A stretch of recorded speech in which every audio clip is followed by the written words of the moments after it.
નર્મદા જિલ્લાને ફરી એકવાર ભીલ પ્રદેશ બનાવવા માટે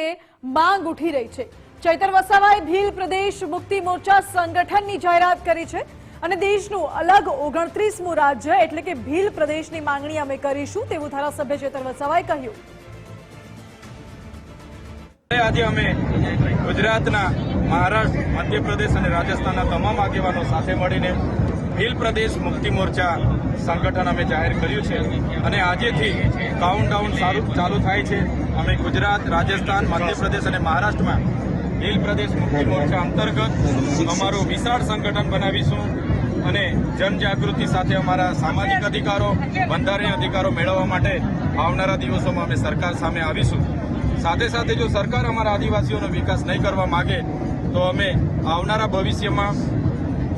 દેશનું 29મું રાજ્ય અલગ એટલે કે ભીલ પ્રદેશ રાજ્યની માંગણી કરીશું અને એની રાજધાની અમે કેવડિયા બનાવીશું। કે ક્યાં સુધી તમે આવો વગ્ર વિગ્રહ કરીને પોતાનું પ્લેટફોર્મ બનાવશો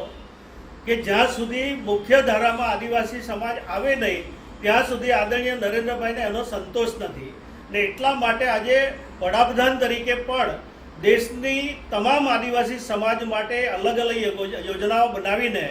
જે રીતે ચિંતા કરી રહ્યા છે, મને લાગે ત્યાં સુધી આવા સમયે તમે કોઈ અલગ પ્રદેશની માગણી કરો, અલગ પ્રકારની કોઈ વાત કરો,